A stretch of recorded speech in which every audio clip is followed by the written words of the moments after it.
Market నుంచి నేను 1 KG ఉసిరికాయలు తెచ్చానండి, పెద్ద ఉసిరికాయలు. ఇది నిల్వ పచ్చడి పెట్టుకుందామని తెచ్చాను. ఇది ఎలా చేయాలో చూపిస్తానండి. ఇందాక కడిగానండి, ఆరబెట్టాను. ఇప్పుడు ఏమో తడి ఉంటుందేమో కొంచెం తుడిసి శుభ్రంగా చేసుకొని క్లీన్ వేపుకుందాం. నూనెలో వేపేసుకుందాం. ఇదిగోండి శనగ నూనె ప్యాకెట్, ఇది కేజీ ప్యాకెట్. సగం వేసుకుందాము. ఆ కాయలు వేపుకోవాలి కాబట్టి ఈ సగం నూనెతో వేపుకుందాం.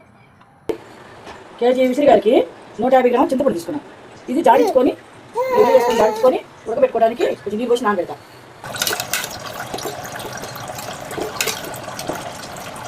ఉసిరికాయలు వేసుకుందామండి.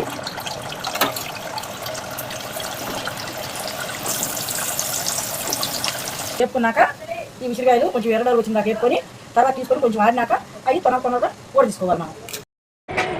ఇదిగోండి ఇందాక ఉసిరికాయలు నేను నూనెలో వేపాను కదండి, అవి ఇప్పుడు మనం వేరు చేసుకున్నాం. విత్తనాలను అవి ఆ బద్దలు వేరువేరుగా చేసుకొని ఇదిగో ఇలా తీసేసుకొని గింజలు పక్కన పెట్టేసుకున్నాం.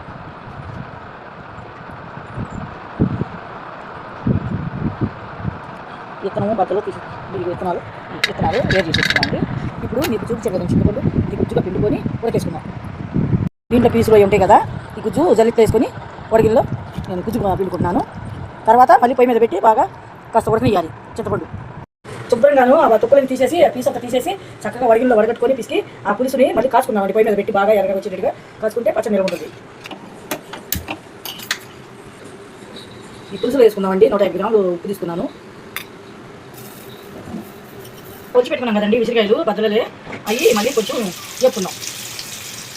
అన్నీ కొంచెం ఎర్రగొచ్చేదాకా వేపుకొని తీసేసుకున్నాం. ఇట్లా కొంచెం ఎర్రగొచ్చేటట్టుగా వేపుకోవాలండి ఉసిరికాయ ముక్కలు. ఇప్పుడు తీసేస్తున్నాను. అది కూడా చింతపండు పులుసు కూడా పెట్టుకున్నాను. అది కూడా పులుసు ఉడుకుతుందండి. అది కూడా ఉడికినాక ఇంకా తగిన చూపిస్తాను. ఇదిగోండి చింతపండు పులుసు కూడా ఉడికింది, బాగా మరిగిపోయింది కదా. కొంచెం సెట్పాను దించేసుకుందాం. ఆరబెట్టుకొని అన్నీ కలిపేసుకుందాం. కారం, ఉప్పు, ఇంకా మసాలాలు అన్నీ కలిపేసుకొని తాళం పెట్టేసుకుందాం. 100 గ్రాములు చిన్నపాయలు తీసుకున్నానండి. చిన్న 4 పాయలు వచ్చినాయి. ఆ 4 పాయలు ఇప్పుడు పచ్చడిలో కలుపుకుందాం. దంచుకొని పచ్చగా దంచుకొని పచ్చట్లో కారము, ఉప్పు కూడా వేసానండి. కారము, ఆ చింతపండు పులుపు, ఆ ముక్కలు, మరి మెంతిపిండి, ఆవు పిండి, ఈ చిన్నపాయలు వేసి శుభ్రం కలుపుకొని పోపెట్టుకుందాం. ఈ ముక్కలు వేసుకుంటున్నాను. అలాగే ఒక 150 గ్రాములు కారం వేసుకుంటున్నాను. 2 స్పూన్లు మెంతిపిండి, 2 స్పూన్లు ఏమో ఆవు పిండి వేసేస్తున్నాం. చిన్నపాయ తాలింపులో కొంచెం ఉంచేసి చిన్నపాయ సగం ఇంట్లో వేస్తాను, సగం ఏమో తాలింపులో వేస్తాను.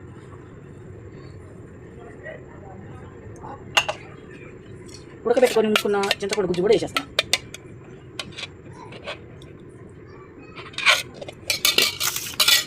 కలుపుకుందాం. ఇంకా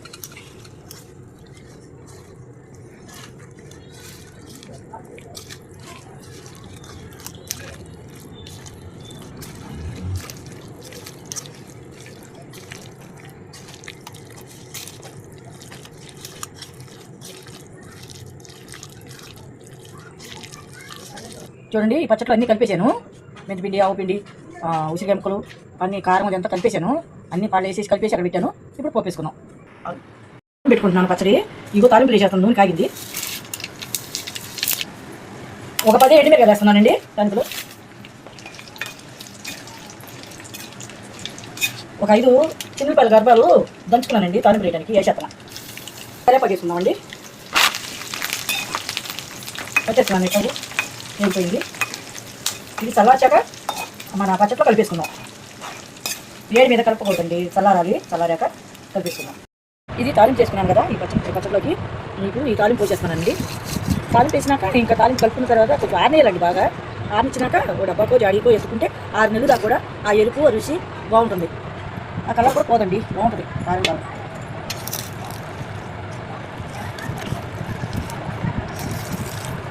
ఎంతో టేస్ట్గా ఉంటుంది.